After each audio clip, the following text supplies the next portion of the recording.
Marcus Chen had seen plenty of awful things during his 5 years as a salvage runner in the Outer Rim, but the caged child on the derelict Kryvex ship made his blood run cold. She was small, perhaps 8 or 9 in human years, with luminescent silver skin that pulsed faintly in the darkness. Her people were unknown to him, not Kryvex, not any species in the registry. The cage was crude, welded from scraps, and her large violet eyes tracked him with a mixture of terror and desperate hope. "Easy," Marcus whispered, approaching slowly. His universal translator caught nothing from her, just soft musical sounds that reminded him of wind chimes. "I'm getting you out." The lock was biometric, keyed to Kryvex physiology. Marcus bypassed it the human way, with a plasma cutter and stubbornness. The girl flinched at every spark but didn't cry out. When the door finally swung open, she hesitated as if freedom itself was a trap. Marcus extended his hand. "Come on, kid. Nothing good happens on this ship." She studied his palm for a long moment, then placed her small hand in his. Her skin was warm, almost feverish. The moment they touched, something changed. The air around them shimmered, and a sound like distant thunder rolled through the dead ship.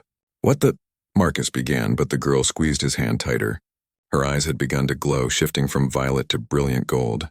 She spoke, and this time the translator caught it. "Witness has arrived." Before Marcus could ask what that meant, the walls of the ship began to hum, not the groan of failing systems, but something alive, purposeful. Through the viewport, space itself seemed to ripple. They appeared one by one, ships emerging from nowhere. Not modern vessels, but ancient ones. Their hulls covered in the same luminescent patterns that decorated the girl's skin. Dozens became hundreds. Hundreds became thousands. They materialized in perfect formation, surrounding the derelict Kryvex ship like an honor guard. Marcus's comm exploded with chatter. Every station within 10 light years was detecting the anomaly. Human fleet commanders demanded explanations. Alien governments issued warnings. And Marcus stood frozen, holding the hand of a child who had just summoned an armada. "Who are you?" he breathed. The girl looked up at him with those ancient golden eyes. When she spoke, her voice carried harmonics that his translator struggled to process. "I am Lysiara, last daughter of the Velkari. My people have slept for 3,000 cycles waiting for the witness." "Witness to what?" "To our choosing." The largest ship in the fleet moved closer, its hull easily 10 kilometers long. A beam of soft light enveloped Marcus and Lysiara, and he felt the familiar tingle of a transport beam. He tensed, instinctively pulling the girl closer. "It's all right," Lysiara said softly. "They won't harm the witness." They materialized in a vast chamber that seemed carved from living crystal. Figures emerged from the walls. Tall, elegant beings with the same silver skin as Lysiara, though their eyes held the weight of millennia. They moved with fluid grace, but Marcus noticed the weapons integrated into their armor, the way they positioned themselves tactically. These were not just philosophers or mystics. They were warriors who had chosen to sleep rather than fight. The eldest among them approached, and when she spoke, her voice resonated through Marcus's chest. "Human, you freed the last daughter when you could have walked away. You showed mercy to one who could offer you nothing. You touched her without fear, without greed."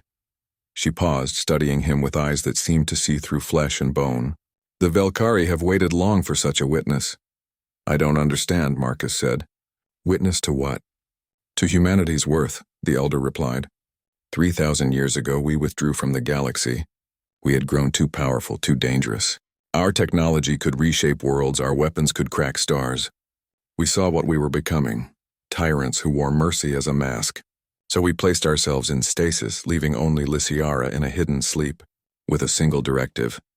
Wake us only when someone from a race we had never encountered showed true compassion, without promise of reward. The elder gestured to the fleet visible through the crystalline walls. The Kryvex found her 2 cycles ago. They recognized what she was, a key to ultimate power. They caged her, tortured her, tried to force her awakening to enslave us.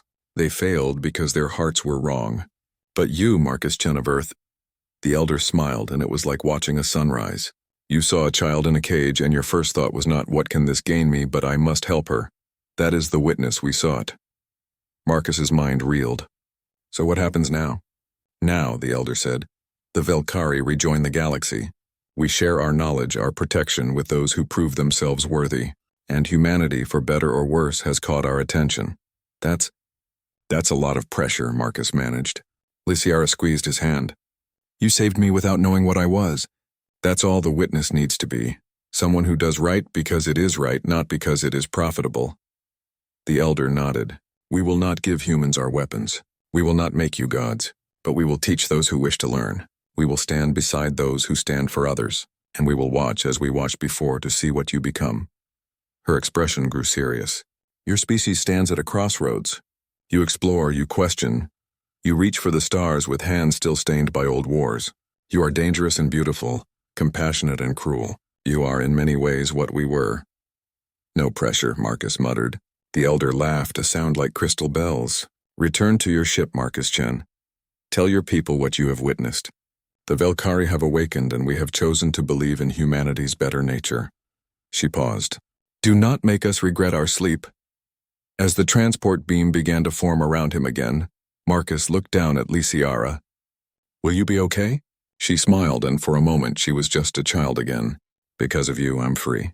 We're all free. Thank you, witness.